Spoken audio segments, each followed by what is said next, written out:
untuk mendampingi anak-anak kita. Sebelumnya di sini saya bukan untuk menggurui atau mengajari ya Ibu. Jadi di sini saya hanya ingin berbagi praktik baik apa yang sudah saya dapatkan selama saya mengikuti program guru penggerak. Jadi di sini saya akan mendiseminasikan atau mensosialisasikan tentang menyebarkan pemahaman penerapan budaya positif. Nah, adapun yang akan dibahasnya ini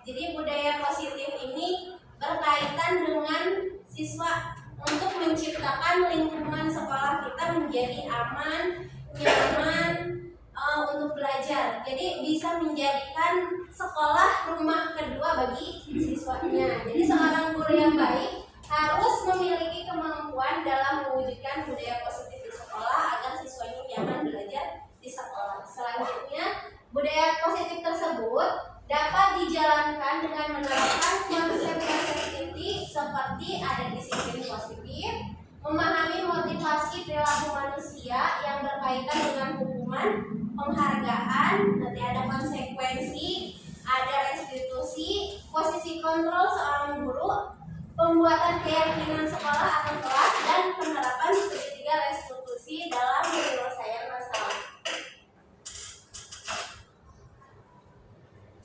Nah, ini yang akan saya bagikan untuk ibu-ibu semuanya. Di sini ada perubahan paradigma belajar. Yang tadinya kita mungkin ada di antaranya yang masih menganut pembelajaran seperti zaman Belanda gitu. Nah, sekarang berubah konsepnya menjadi paradigma baru yang menganut konsep Ki Hajar Dewantara, di mana ternyata pendidikan itu adalah menuntun. Guru itu sebagai petani katanya, yang hanya bisa menuntun, menjaga, mengarahkan tumbuh kembang siswa sesuai dengan kodrat zaman dan kodrat alamnya. Lalu ada disiplin positif, ada kebutuhan dasar manusia, posisi kontrol seorang guru, motivasi perilaku manusia, kesepakatan kelas, dan segitiga restitusi.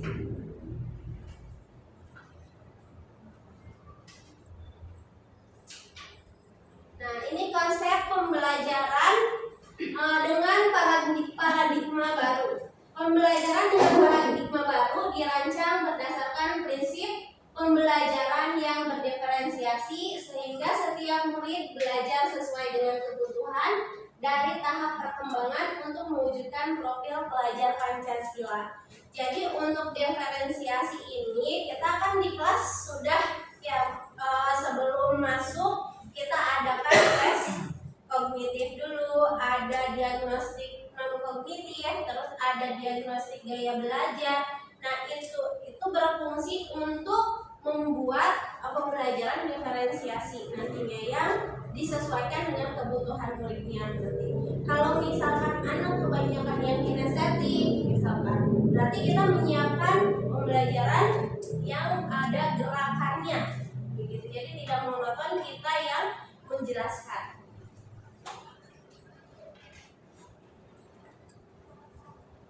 Nah, untuk disiplin positif, cara penerapan disiplin yang mengajarkan anak bertanggung jawab, menumbuhkan kesadaran diri berdasarkan nilai-nilai kebijakan.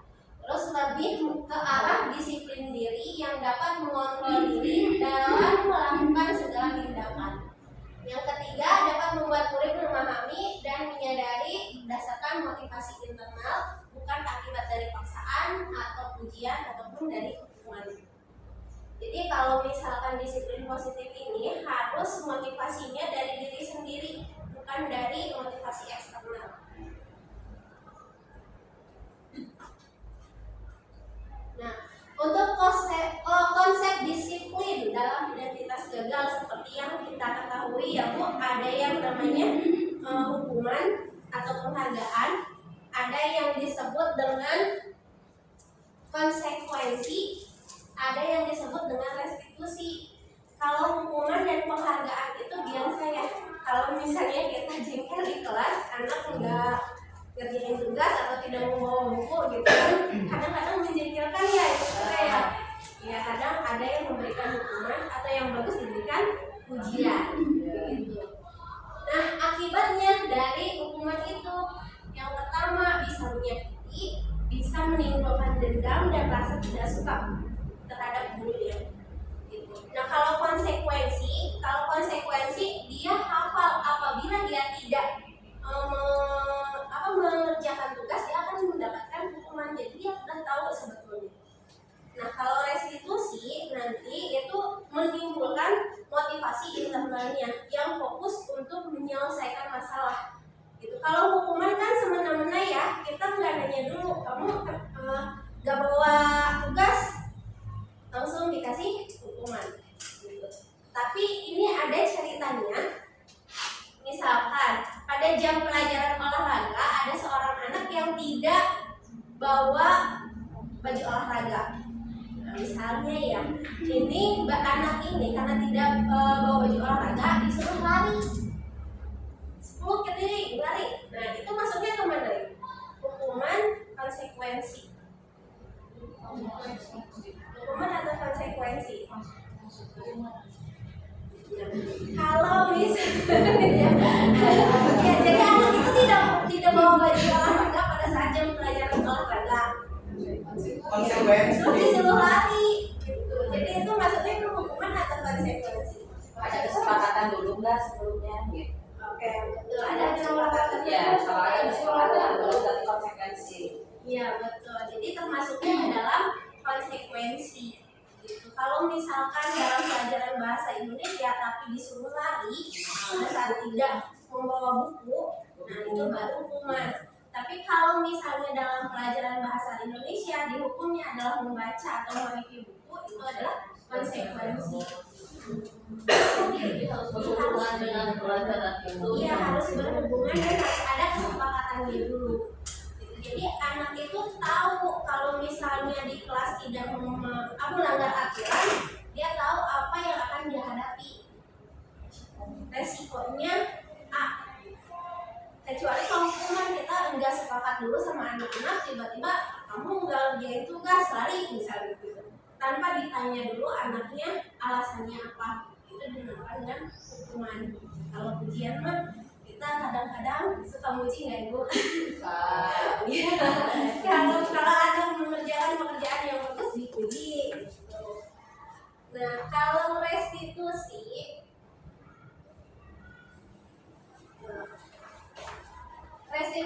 itu fokus pada pemecahan jangka panjang, murid menghormati dirinya dan orang lain, lalu teori kontrol dirinya yang dia pegang, dan murid juga semangat untuk menyelesaikan permasalahannya.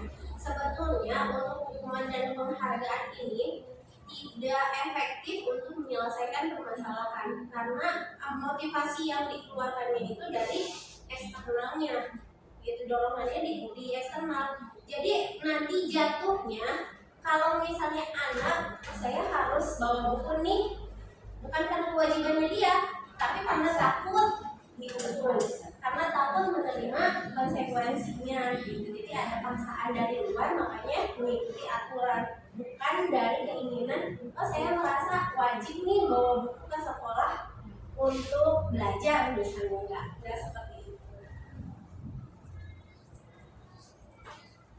Nah, ini motivasi perilaku manusia, ada motivasi eksternal, ada motivasi internal. Motivasi eksternal ini untuk menghindari ketidaknyamanan yang berasal dari hukuman tadi. Oh, saya pakai baju rapi nih karena saya ingin dipuji sama Bu Betty misalnya. Atau itu masuk ke dalam bentuk motivasi eksternal. Jadi ada paksaan dan ada bukan dari keinginan dirinya sendiri.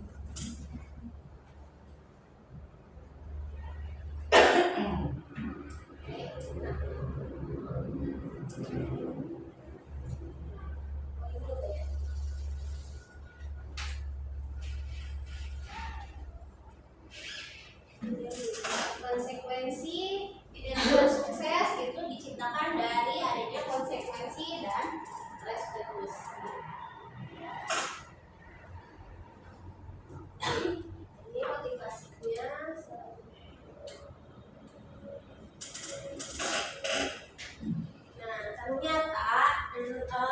Saya juga pada waktu belajar modul ini jadi berkaca ya, katanya kalau misalkan anak itu memiliki kesalahan atau berbuat kesalahan, nakal atau lain sebagainya gitu, tidak menaati peraturan, ternyata ada kebutuhan dasar dia yang tidak terpenuhi. Jadi kebutuhan dasar itu ada 5. Ada kebutuhan bertahan hidup, kebutuhan kasih sayang dan rasa diterima, penguasaan, kebebasan, dan kesenangan. Jadi kalau misalnya yang berkaitan dengan bertahan hidup berarti makan, terus pakaian, rumah, itu termasuk kebutuhan bertahan hidup. Kalau misalnya ada anak yang di sekolahnya suka ngambil makanan orang lain, gitu, comot aja gitu tanpa izin, comot aja, kan secara aturan itu tidak bagus ya, tidak sopan, harusnya kan tidak dulu. Nah itu teh katanya kalau diselidiki mungkin kebutuhan dasar dari bertahan hidupnya yang tidak terpenuhi. Mungkin di rumahnya dia tidak dikasih makan sama mamanya, makanya di sekolah dia ngambil makanan temannya. Beda lagi kalau misalnya anak tersebut ngambil makanan teman, terus dia teh dikejar-kejar gitu dan dia merasa senang, berarti ada rasa kasih sayang yang tidak diterimanya dia, baik itu di rumah atau di sekolahnya. Jadi dia ingin memenuhi kebutuhannya dengan nakal. Kalau misalnya ada yang tiduran aja di kelas pada saat pembelajaran, mungkin di rumahnya iya kebebasan bukan punya rasa kasih sayangnya yang tidak terpenuhi. Mungkin saja dia cari perhatian, pura-pura tidur gitu. Jadi ada berkaitan dengan kebutuhan dasar ini. Kalau misalnya dia pada saat belajar menerangkan, terus tiba-tiba dia cekikikan di belakang atau nggak melihat temannya, nah berarti kebutuhan dasar yang tidak terpenuhinya apa? Cari perhatian dulu. Ya, kasih sayang dan rasa diterimanya yang kurang, dan kesenangannya yang tidak terpenuhi gitu. Karena mungkin dia kayak belajar kinestetik, kita tidak bisa memfasilitasi kinestetik ini, jadi dia keluar sana ke sini gitu, jadi tidak cicing gitu. Jadi nggak mau dia, berarti dia rasa diterimanya kurang. Kalau misalnya anak tersebut ada anak misalnya, dia itu di kelasnya nggak pede, ada ya pakai masker kadang-kadang. Nah itu tuh ada penyebabnya itu kebutuhan dasarnya bisa dari penguasaannya yang kurang atau tidak terpenuhi. Artinya kalau penguasaan ini dia antara nggak bisa dengan pelajarannya dan udah nggak bisa, udahlah. Jadinya saya nggak ngerti nih pelajaran ini, jadi ya udahlah. Jadi dia diam aja. Gitu munculnya jadi tidak pede. Dia tidak ada penguasaan dan tidak ada afirmasi dari gurunya, tidak ada validasi dari gurunya, motivasi kurang. Jadinya penguasaannya juga tidak terpenuhi.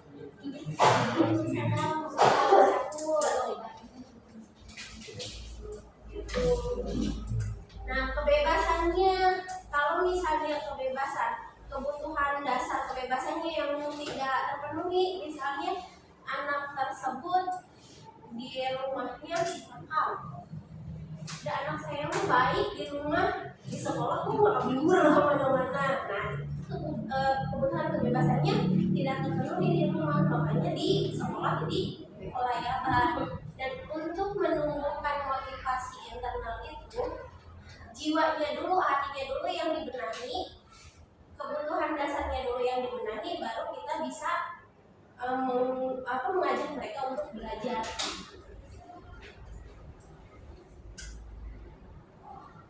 Nah ini posisi kontrol seorang guru. Saya sebetulnya baca ini agak ketawa-ketawa ya Bu. Soalnya ini saya kayaknya di sini nih posisinya gitu. Nah posisi kontrol seorang guru itu ada sebagai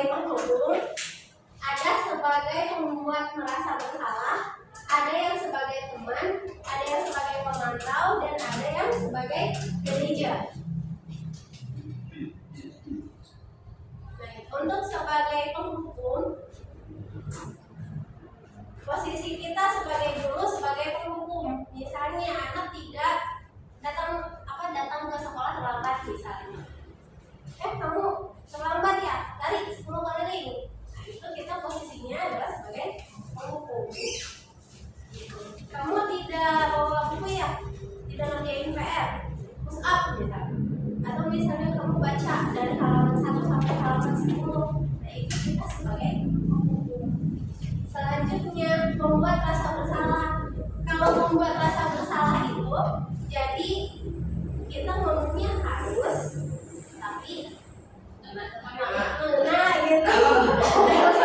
Kita ngomongnya harus gitu, tapi anak tuh ngerasa gara-gara saya itu jadi kayak gitu. Jadi ada rasa bersalah di hati anak. Jadi contohnya misalkan ada kata-kata dari kita, kok kamu nggak ngerjain tugas sih? Nanti ibu yang dimarahin loh sama kepala sekolah. Kamu mau ibu dimarahin sama kepala sekolah, dituduh sama kepala sekolah. Jadi kan ada posisi rasa bersalah di sana yang kita ciptakan untuk anak. Itu dia ya, gara-gara saya ibu jadi dimarahin. Jadi motivasinya itu masih eksternal. Nah, akibatnya kalau penghukum itu akibatnya ke siswa bisa jadi dendam, bisa jadi benci, itu bisa nantinya ngebalas ke orang gitu. Nah, itulah konsekuensi dari seorang guru yang posisinya sebagai penghukum. Kalau membuat rasa bersalah, jadi ke anaknya jadi timbulnya tidak percaya diri, jadi merasa dirinya rendah diri gitu. Jadi ada berkecil hati lah si anaknya itu, jadi nggak pede. Lalu posisi kontrol sebagai teman, di sini guru itu menempatkan dirinya sebagai seorang teman. Jadi ngebujuknya itu lebih santai gitu, lebih santuy dan tidak ada hukumannya gitu. Jadi misalkan ada yang terlambat, tanya dulu kamu kenapa terlambat gitu. Diterangkan dulu alasannya, dicari tahu, terus kamu tahu nggak konsekuensinya. Jadi kalau di posisi teman itu udah ditanya ke konsekuensi yang akan dia terima. Oh iya Pak, kalau misalnya saya terlambat saya harus dijemput dulu ya, besok ke sana nanti kembali ke kelas. Nanti itu lebih ada suasana akrab dan anak bisa merasa nyaman untuk kita ada di posisi teman. Selanjutnya sebagai pemantau. Nah, kalau pemantau ini kita sudah berhubungan dengan tadi konsekuensi, lalu kita menyampaikan keyakinan ada di keyakinan sekolahnya, tata tertib dan sebagainya, itu ada di posisi pemantau. Selanjutnya di manajer. Nah, kalau di manajer kita sebagai seorang guru posisinya sebagai manajer sudah ke penyelesaian permasalahan. Tapi bukan kita yang ngasih solusi, tapi anaknya sendiri yang harus memberikan solusi dan menyelesaikan masalahnya, lalu belajar dari permasalahan tersebut. Jadi misalkan kalau kita di posisi manajer, selain ditanya alasannya kenapa terlambat, itu kamu tahu konsekuensinya kalau kamu harus lari misalnya. Selanjutnya kamu tahu nggak keyakinan di sekolah kita itu kalau misalnya terlambat kayak gimana, apa yang kamu yakini? Saya harus seperti ini misalkan, seperti harus bangunnya lebih pagi supaya tidak kesiangan. Terus nanti apa yang akan kamu lakukan ke depannya? Itu jadi udah masuk ke penyelesaian masalah kalau di posisi manajer. Dan saya mungkin seseringnya sini jangan marahin tapi bikin orang ngedes gitu. Kalau misalnya kita pikir-pikir lagi, posisi kontrol kita tuh ada di mana ya? Ada sebagai penghukum, kalau kita udah nyampe ke posisi manajer nih, ibu bapak udah nyampe ke posisi manajer yang menuntut anak untuk mencari sendiri solusinya atau masih memberikan hukuman pada saat melakukan kesalahan.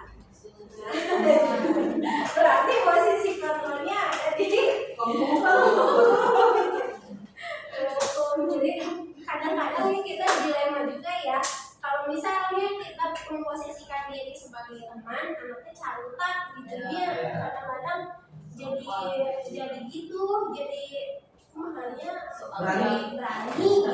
Jadi serba salah juga.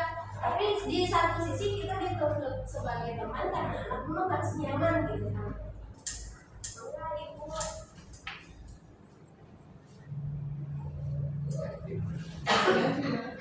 Boleh di mana saja. Jadi karep. Gitu. Jadi untuk motivasi internal ini ya tergantung kita menempatkan diri kita sebagai posisi orang yang benar. Ini bendahara.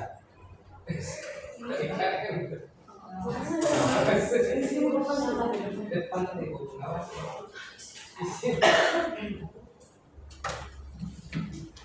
Sampai ke teman kayaknya kita juga bilangin dulu gitu ya, soalnya anaknya bukan jadinya bingung gitu kan. Tapi satu-satunya cara kita bisa menjaga jarak dengan posisi sebagai manajer.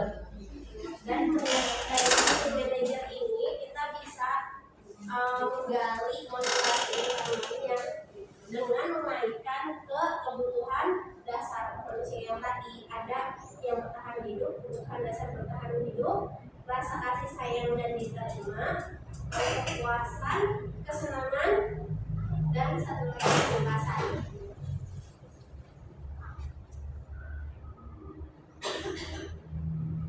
Nah, ini visi posisi tadi berkaitan dengan yang disebut dengan keyakinan kelas. Mungkin Bapak dan Ibu kalau di kelas sebelum memulai pembelajaran membuat dulu kesepakatan kelasnya atau keyakinan kelasnya dulu. Caranya gimana? Caranya gimana? Pada saat membuat kesepakatan kelas itu? Memajukan Kita yang mengajukan. diskusi bareng-bareng. Iya.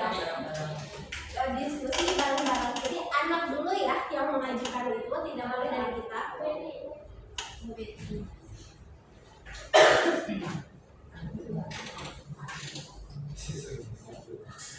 Situ guys.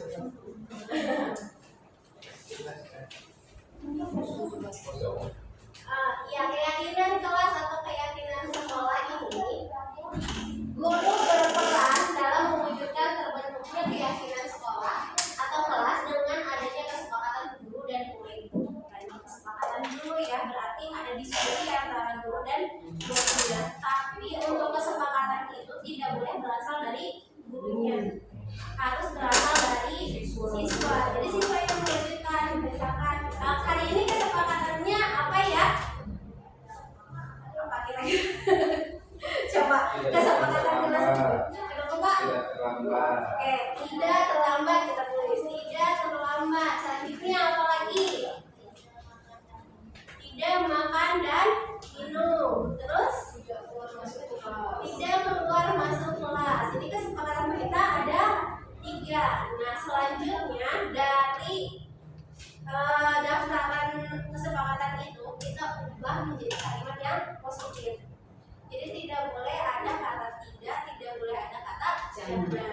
Berarti dari kalimat tadi kita ganti menjadi kalimat yang positif. Jadi diubah dibalikan. Misalnya tidak keluar masuk kelas.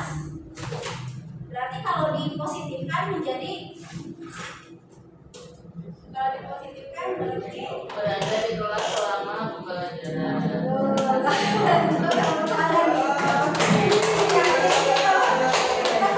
Kita jadi ubah kalimatnya ke dalam bentuk kalimat yang positif.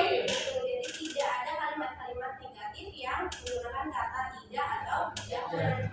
Karena rata-rata kalau misalnya kita melihat jangan kayak gitu, jangan buang sampah sembarangan. Yang diingatnya itu buang sampah sembarangannya saja. Kata tidaknya itu hilang. Jadi kalau di telinga anak, jadi kebalikannya. Jadi kata-kata negatif itu jadi diserap gitu sama anak. Gitu. Jadi kita kesepakatannya setelah diruntut kalimat-kalimat yang negatifnya itu kita ganti menjadi kalimat yang positif. Tidak makan dan minum berarti kita ganti menjadi puasa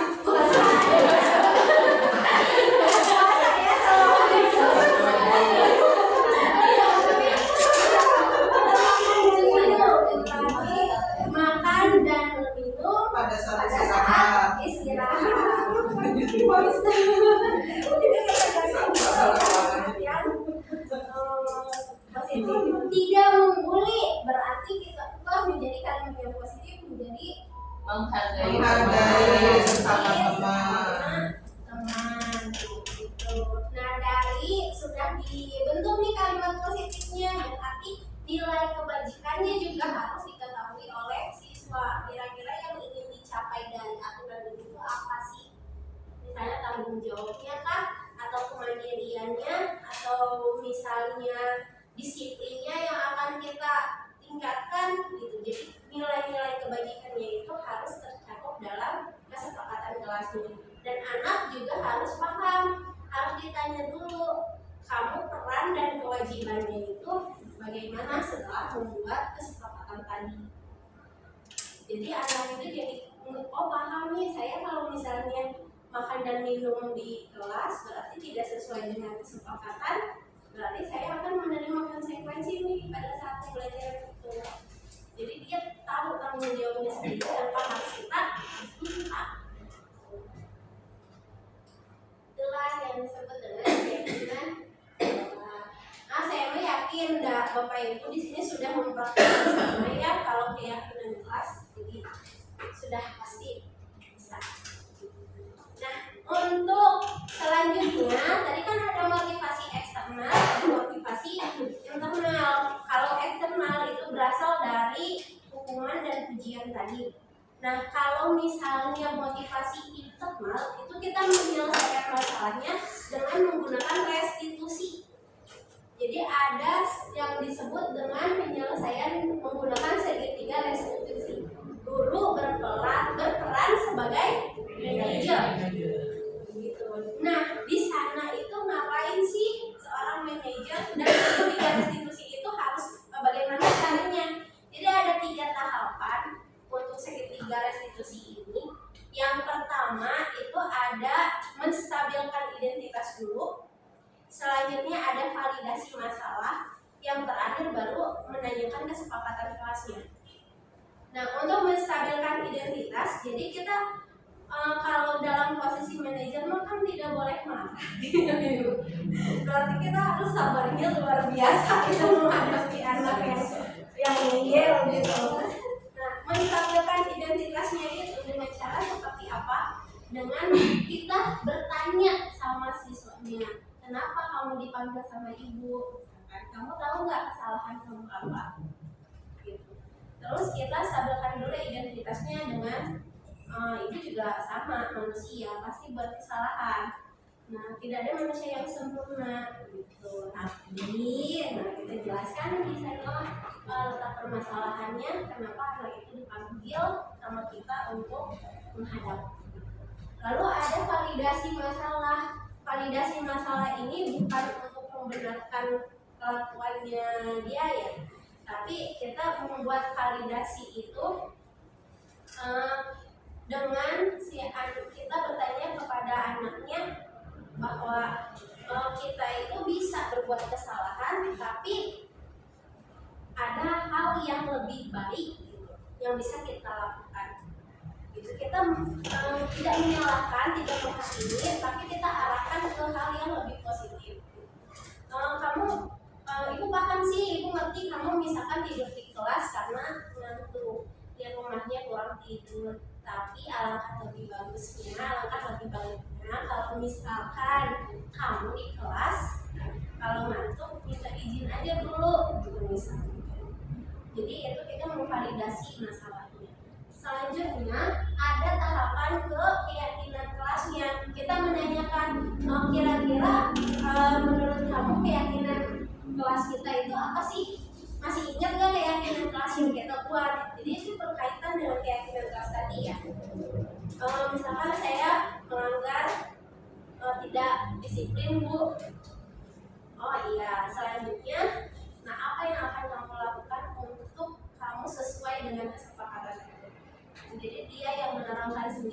solusi dari permasalahan itu. Jadi kita posisinya sebagai istilah sebagai manajer, saya juga masih belajar karena sabarannya sedikit siswa. Saya juga masih mencoba. Kemarin kan ada permasalahan ya pas aku di kelas ya. Iya. Itu saya coba terapkan ke anaknya. Terus kamu mau kayak gimana pas sektor supaya anakku itu merasa dihargai, karena saya bilang gitu ya. Mas, kita minta maaf, beberapa orang yang minta maaf, saya bilang gitu. Kemarin diwakilin sama Naik, sama Echa katanya gitu. Yang berbuat salah itu kan sekelas gitu ya. Kenapa yang minta maaf itu hanya sebagian gitu. Jadi kalian harus gimana? Kami minta maaf bu, kapan? Sekarang gue katanya gitu. Jadi nggak beri lapang semuanya gitu. Jadi untuk diajak ngobrol, saya rasa anak bisa dikasih tahu. Terus kemarin juga kakak yang tidur di kelas, tidur lah dia pada saat pelajaran Muhajidin, katanya tidur Krisna Jakaria. Krisna itu tidur terus, sampai begitu gak bisa dibangunin tuh aku, jadi bangun itu ayo kelek gitu, atau bisa di belakang gitu. Terus saya ajak ngobrol lah gitu, diceritakan begini, saya arahkan jadi kamu mau gimana, mau di depan gitu, jadi duduk di depan, jadi dia pindah sendiri ke depan gitu. Oke, duduk di depan ya. Kalau mantu gimana? Izin bu mau cuci muka dulu, gitu. Terus silakan kamu duduk di depan. Kalau diajak ngobrol bisa tuh kasih teh. Ya kan dia agak lumayan ya. Tidur aja di kelas teh.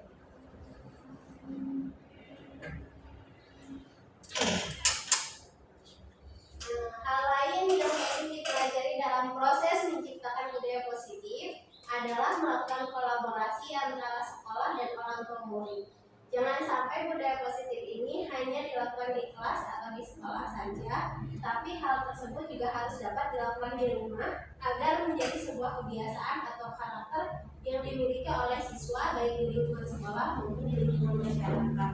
Memang susah ya kalau misalnya kita sadar sendiri sih kalau orang tua itu menyerahkan sepenuhnya ke sekolah, padahal untuk menerapkan adab itu bukan tugas guru ya. Kalau tugas guru itu hanya mentranslasikan ilmu saja. Tugas orang tua adalah untuk membenarkan adab, bukan tugas guru membenarkan adab, tapi ada ekspektasi lebih dari orang tua supaya dididik di sekolah. Jadi adabnya juga kita betulkan karena ekspektasi aja sih gitu. Jadi tugas guru jadi ada dua katanya, untuk membetulkan adab juga dan mentranslasikan ilmu juga.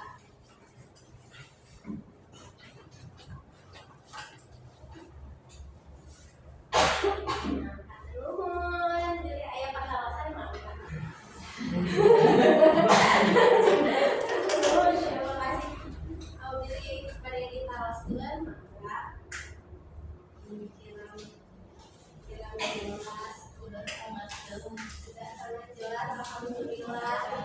Mudah-mudahan bisa terjadi penerangan, bisa terjadi perubahan.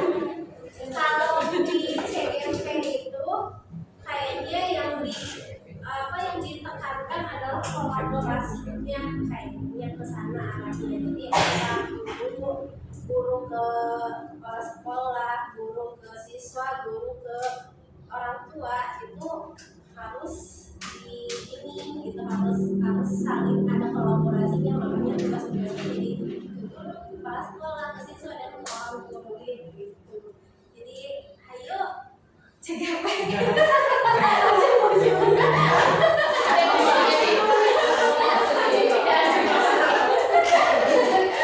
mengalami juga diri ya Bang.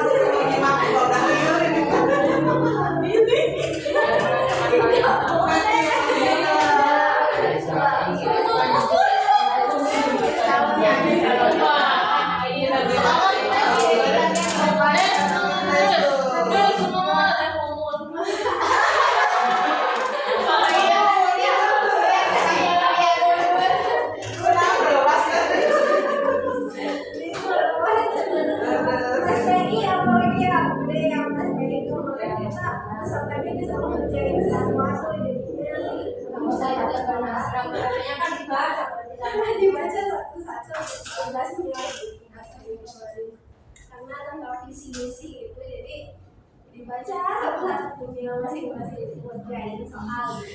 Kalau ini alhamdulillah kita hanya bahas mingguan, nanti ini insya Allah saya buatkan sertifikatnya untuk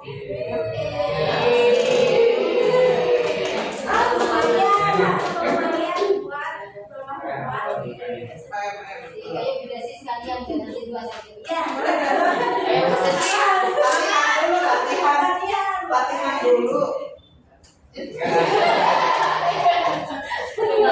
Tidak bisa melakukan kata-kata ini. Itu bisa.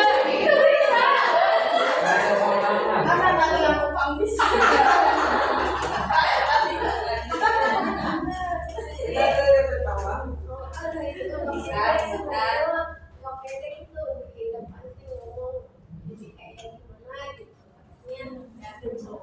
Bisa karena terbiasa. Bisa ya? Bisa ya. Biasa. Udah bisa, Ibu Ben, kita mau lagi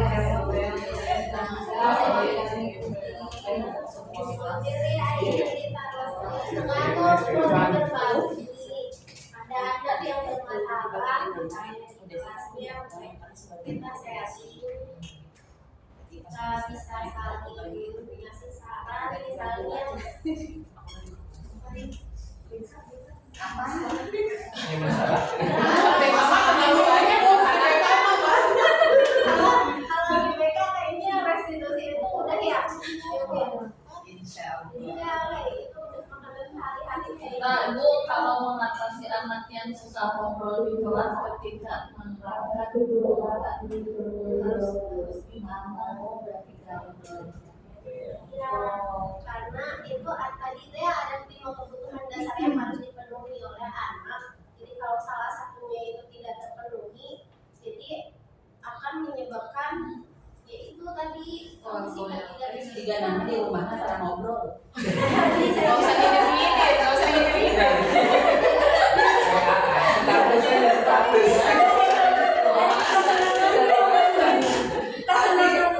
Kalau kita harus memenuhi semua kebutuhan siswa, misalnya dalam satu siswa itu kita harus memenuhi 5 kali kebutuhan yang harus terpenuhi. Ya repot juga. Manajemen waktunya bagaimana? Manajemen waktunya bagaimana? Satu kelas itu tidak hanya 1-2 orang. Sedangkan satu jam pelajaran saja cuma berapa menit? Materi 1 kelas. karena kita masih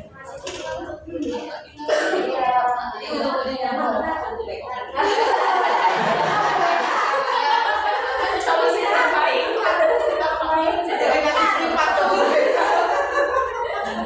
memang membutuhkan proses yang kita kayak ujuk-ujuk berkata-kata dengan yang seperti tidak boleh itu kan sepertinya harus diproses dulu sih. Kita spontan sih benar Ya, kalau spontan pasti keluar kata-kata itu. gitu loh. Jadi ya harus pelan-pelan sih. Tapi pelan-pelan juga susah. Ya, itu harus membiasakan untuk berbahasa positif. Itu harus membiasakan. Mungkin kita bisa bertahap ya, dari kita sebagai guru posisi kontrolnya, kita bisa pindah ke posisi sebagai teman, atau kita bisa ke pemantau dulu, tidak langsung ke manajer lah kalau misalnya kita kekurangan waktu gitu. Dan memang untuk menyelesaikan permasalahan dengan segitiga restitusi itu anak kita harus dipanggil gitu, tidak bisa kita selesaikan di kelas, jadi harus di luar jam pelajaran. Jadi waktu istirahat, iya. Jadi dari kerahasiaan ini juga kita tahu karena anak itu kan pasti bercerita alasannya gimana. Mungkin nanti akan berkaitan dengan kehidupan orang tuanya, kehidupan keluarganya. Oh ternyata anak ini kasih sayang dan rasa diterimanya kurang nih. Berarti kita harus perhatian yang lebih di kelas. Jadi tidak bisa langsung di kelas kayak gitu, jadi harus dipanggil yang bermasalah iya, jadi harus ambil akhirnya tidak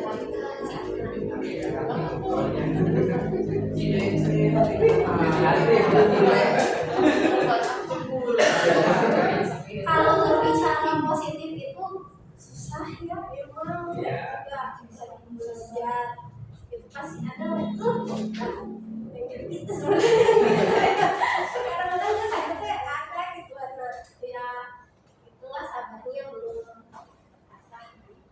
kalau untuk menstabilkan identitas berarti langkah yang kedua apa?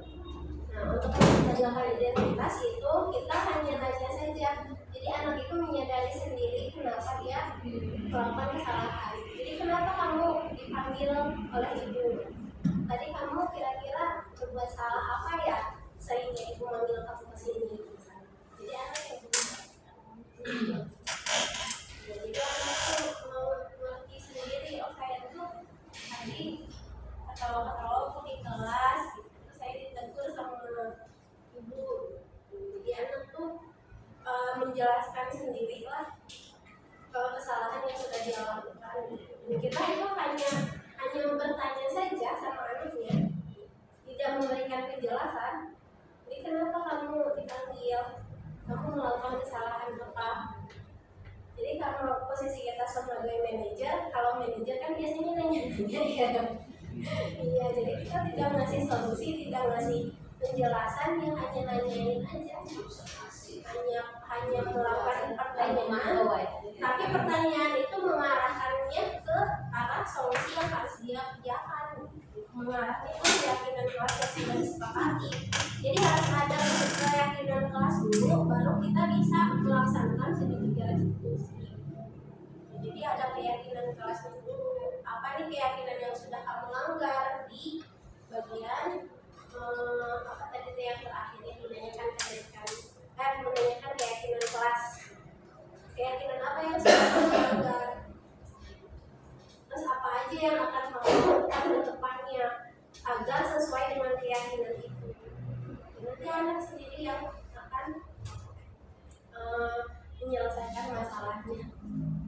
Kalau di validasi identitas ya kita menyadari kalau kita juga pasti melakukan kesalahan, malah mungkin lebih. Kalau misalkan keyakinan kelasnya di internet gimana? Gimana? Seolah-olah ya sebagai kita sebagai rumah tidak masalah. Misalkan tadi kan jangan apa sih, nggak boleh jangan, nggak boleh tidak ya. Karena kan internet ya. Kalau kita tanya misalkan kita ngajakin gitu loh, ngajakan tapi disepakati secara umum ngajakin teh. Iya, bisa aja udah itu gak apa-apa, kita rinci aja semuanya, hal-hal yang nilai sekalipun ditulis, tapi kita bisa generalisasikan kan 32 anak atau 34 anak menyebutkan satu keyakinannya itu banyak, tapi pasti ada yang satu arah gitu ya, ada kemiripan satu arahnya ke arah yang mana gitu. Kita nanti fokuskan dulu, generalkan dulu, menggunakan kata tidak pun tidak masalah. Itu generalkan, habis itu kita ganti ke kalimat-kalimat yang positif gitu. Yang nyeleneh itu nggak apa-apa. Yang penting anak kan di sana dituntut berani untuk berbicara. Ya, jadi kita kalau misalnya disela, jadi anak kan mau buat kalau disela ya, jadi nggak berani lagi ngomong. Harus menjadi pendengar ya. Iya, dengerin dulu, nggak apa-apa. Tapi kita generalkan lagi nanti pada saat sudah selesai 32 kesepakatan tuh jangan perlu disepakati semua, jangan. Tapi kita generalkan dulu kesepakatan itu ada poin-poin tertentu yang memang satu arah dan satu tujuannya ke sana tuh. Nah, habis itu kita ganti lah kalimatnya menjadi positif. Baru setelah itu udah nih sepakat.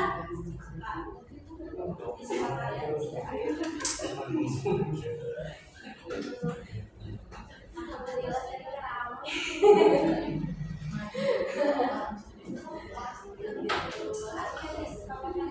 Yang boleh tiap pertemuan ganti ya.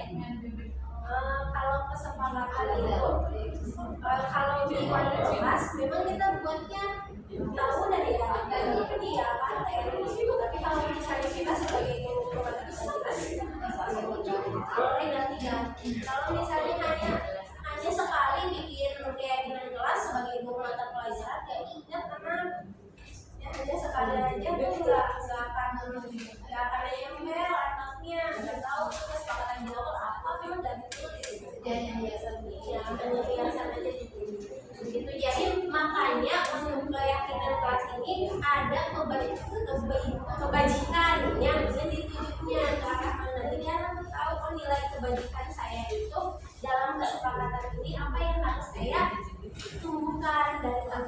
muka atau kesininya.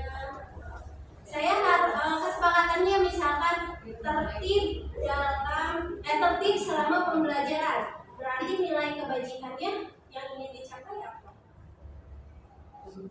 Disiplin. Kalau disiplin. Terus mengerjakan tugas tepat waktu. Berarti nilai kebajikannya tanggung jawabnya gitu. Berarti dia harus mengerti, oh tanggung jawab saya, nilai kebajikan yang harus saya tingkatkan adalah nilai disiplinnya dan tanggung jawabnya. Jadi ada nilai-nilai yang ingin dicapai dari profil pelajar Pancasila itu. Jadi terkait.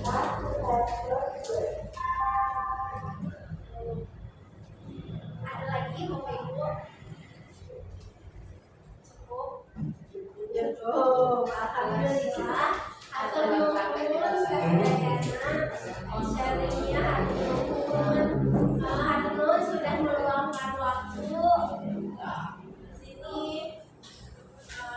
Terima kasih.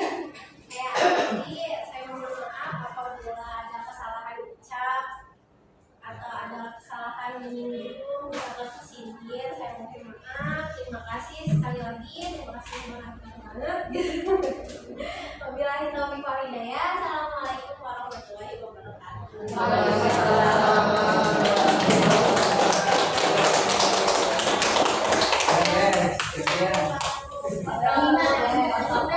Ayo latihan deh. Sama kasak. Latihan. Assalamualaikum yang belum ada printer diantar.